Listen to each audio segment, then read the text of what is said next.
introduce the next two teams, starting off with Meralco Bulls.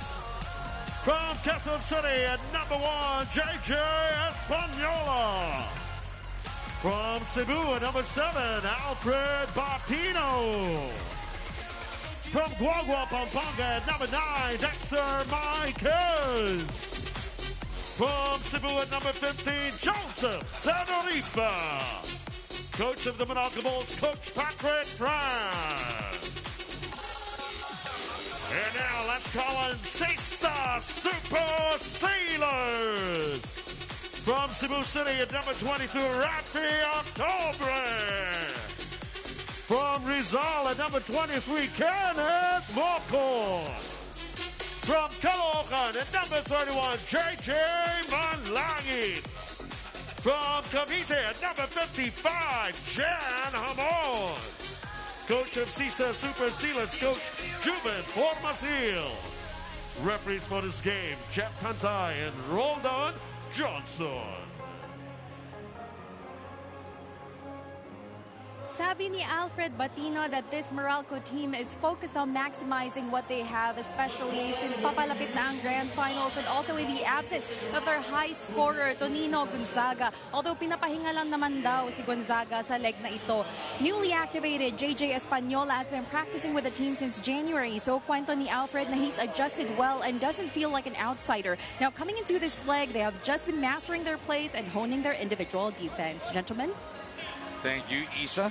Etong Sista, Coach Ronnie, after dropping a close one, 21-19 to TNT in the first game of the day, they are now fighting for their tournament lives.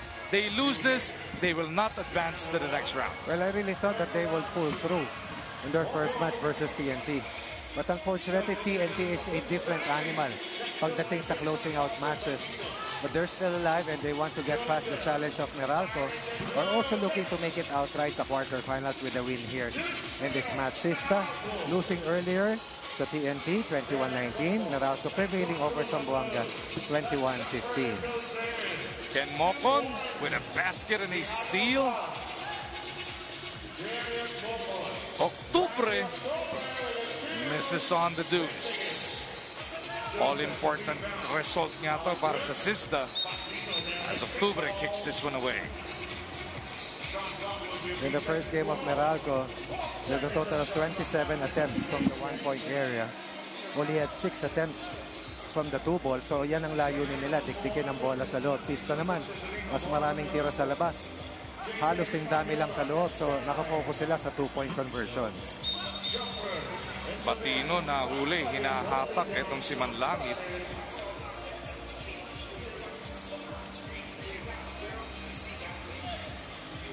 Hamon earlier and Mocon, they combined 6 points lamang, but they had 5 2-point shots courtesy of Manlangit.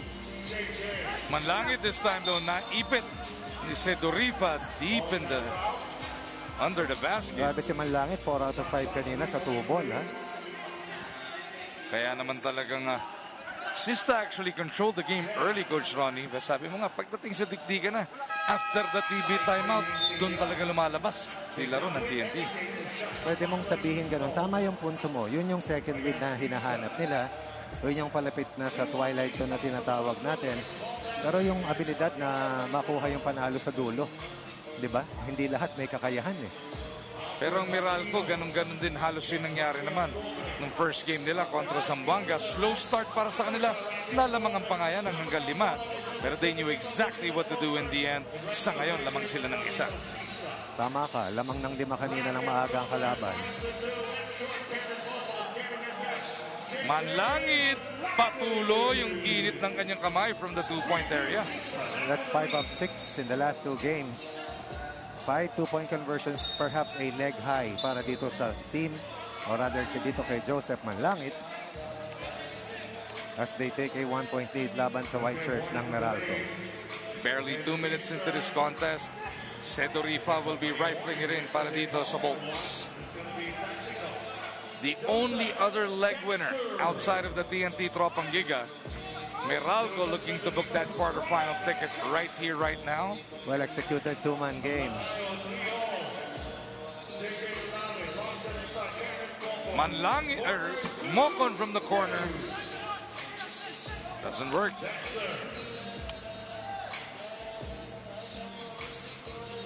Apat na segundo sa kanilang shot clock. Espanola, the newest member of Meralco. Binanggit na ng isa. He's been practicing with them, but first time in live action for him. They go now to Mike Guess. Spins it out to Sedorifa. No. That was an open one-point attempt. But Meralco decided to push that ball outside the paint, and they did not get a conversion as Mocon continues to miss. Espanola taps his head. Sedorifa on the attack. Doesn't work. Manlangit on the move. Game is tied at 3. Manlangit with a variety of moves. A big performance for Manlangit so far.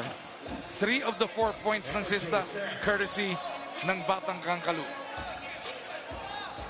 Sedorifa steps back. Lamang na ang Meralco. Believe it or not, Sedorifa is the second leading scorer in the conference behind Vosotros. If not for Meralco being booted out and placing 8th, tingin ko neck and neck sila ni Vosotros doon sa scoring king race dito sa ating third conference. In fact, for the record, Vosotros had 162 points.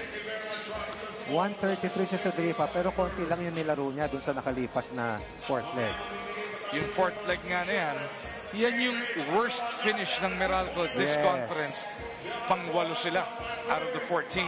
And that's why they decided to bring in a different roster. Let's see if that pans out for them. Meralco up by 2, 7-5. Under 6.5 remaining in this game. Espanola getting additional instruction from Sedorifa.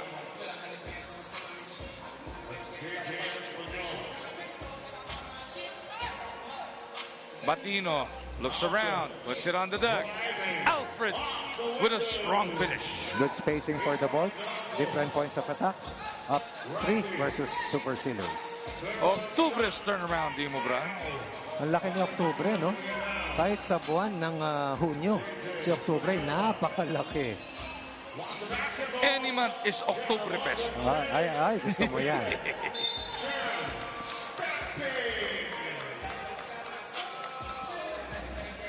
Some confusion here as the ball will go the way of Meralco. Take another look at that power move by Batino from earlier on. Back to live action. Batino again at the post. Gusto sukati si Octubre. Pumunta kay Mike sa kabila. Another good execution para dito sa Bolts. Oh, that will not be ball clear para dito sa Sista. 4-point lead para sa Meralco. That's the second time it's happened to them today. Kanina may ganyan din sila. Alam mo, meron ako napansin. Let's take a look at this nice execution and this inside play para sa Meralco. Nag-iiba yung husay ng mga players pag indoor court at regular 3x3 court. Yung iba mas matulin sa indoor court. Pagdating sa 3x3 court, mas hirap sila gumalaw. Pero napansin ko, yung iba rin mas shooter dito sa 3x3 court at nahihirapan sila minsan sa indoor court. So, dahil sa meron tayong change ng playing venue, minsan naiiba rin yung performance ng ating mga manlalaro. Kanya-kanyang hiyang lang, coach, ano? Yes, but you have to adapt. But kasi everybody else is playing on the same court anyway. Hindi naman yung game nyo lang sa tabla. Game nila sa pagka yung isang buong tournament, iisa naman yung glory. Tabla-tabla lang yan. Kumbaga, wala kang dahilan. Meralco now in control, 11-5. Napako Sista sa 5 points. Tama. That's a good entry pass para dito kay Maikes on that lob play. As we have crossed the halfway mark, very quick match and ating nakikita, not many fouls. Execution is the name of the game so far in this match. Etong Sista na mga problema, they are gonna need a lot of heroics once again from their two main guns, namely Kenneth Mocon and this man, John Hamon, is back in leg 4, where they finished 7th place. Maganda ang mga pinakita ni John, especially against Platinum. John, tama ka dyan. At John Hamon, tuwing nakakapaglaro ng maayos din ang kinalalagyan ng Sista. John Hamon versus Platinum, 11-6. So far, John Hamon versus Meralco, nothing so far. But Mocha nasa total of 2 1-point conversions. Ang problema, kanina pa sila sa 5. Marquez makes it a 7-point lead. I thought that next time Marquez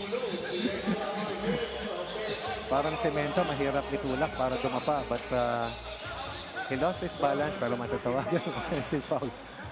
Si Octubre, ito yung last play. Titignan natin muli yan. Ayun. Clear as day. 7.8 para sa Meralco past the halfway mark.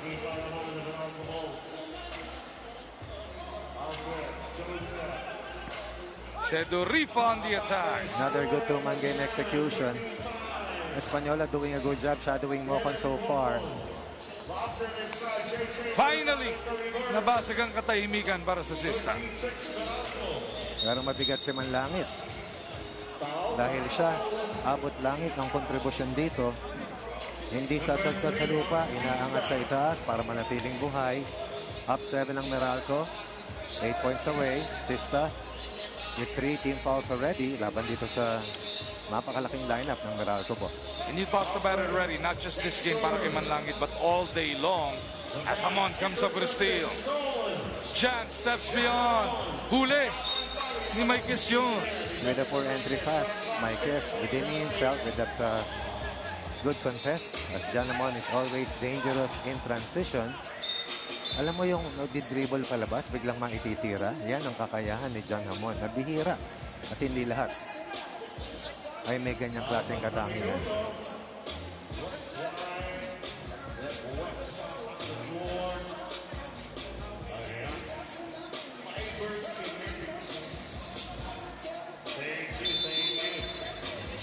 Sista's got to make it happen right here, right now. They are down 13-6, under 4 remaining in this game. Mocon trying to force it. Pinali pa. Octubre gets them another possession. Mocon from the air ball. That's just a solid defensive effort coming from Meralco. Time fast winding down. Meralco still protecting a 7-point lead. Discipline is the name of the game. Ang nakikita ko talaga sa 3x3. Once somebody deviates dun sa plano nyo, makikita mo parang strain. Diba? Pag nagpapalipad ka lang sa ranggola at umigsad, alam mo, nagkaroon ng diferensya yung tali mo na dibubog. That is how the game is played. When one moves, the other tries to do something to complement the movement and so on and so forth. And even on the defensive side of things. It needs to be a complete 10-minute alam mo yung tawag ko dyan, nung inaaral ko pa yung brand ng basketball nito, isang pulso. Pag merong lumukso na lumihis, nagbababol eh. At parang pag nagtapon ka ng tubig, ng bato sa tubig, may ripple effect na tinatawag. And it takes time to settle down if that happens. And yan yung makikita mo sa mga teams like Serbia, even teams like Mongolia or the Netherlands. Kaya sila consistent yung ganda na pinapakita sa mundo. Bihira magkamali. At kung magkamali man talaga, nakaka-recover. And because they stick to the plan, exactly. No panicking. My guess from the outside doesn't work. Somebody's down. Si Española. Mukhang naubusan ng hangin dito. Baka tinamaan sa dibdib or sa tiyan, ano? Yun, nakahawak siya sa ribs. Our event physician is just right there. Medical staff will be checking on this kid out of UP. Right.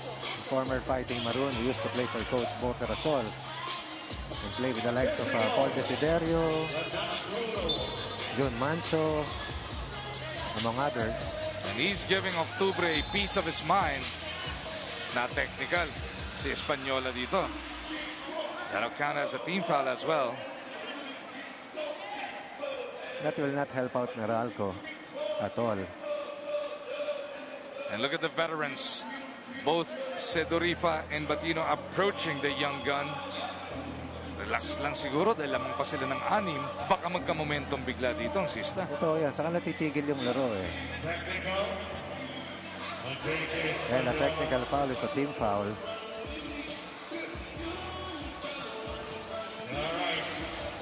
Feeling siguro ni Espanola, napakaunan siya neto ni Oktubre. Ganun talaga. Tapos, Kumbaga, welcome to PBA 3x3. ang problema, hindi na-capitalize ni Kanmokon niya. Tama. Ay, hindi, pumasok pala.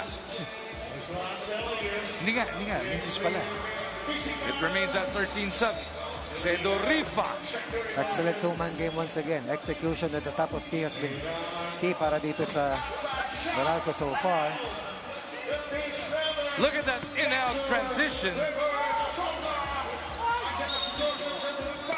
And sometimes it just takes a little effort to get your edge.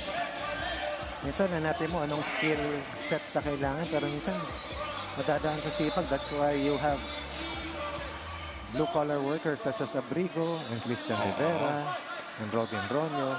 And then you have unguardable players such as Joseph Ariobu, Almon Basotros, De Chavez.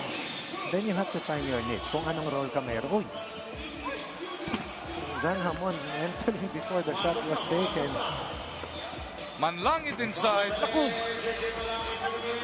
Mokon a little too fancy on that touch pass. Sista in a world of trouble. And they're down by 9. Scoring has been a problem, but more importantly for Meralco, who has a penchant for being over the limit. Hindi disiplinado yung depensa nila rito. Oh, Cedo Rifa hanging in the air makes it a 10-point lead para sa Bolts. going left, taking right. 12 kay Joseph Galing. 12 of the 17 na Meralco, coach. Ito yung sinasabi ko. If not for that slow execution or 8th place performance, sigurado nakadikit kay Bosotros ito sa scoring.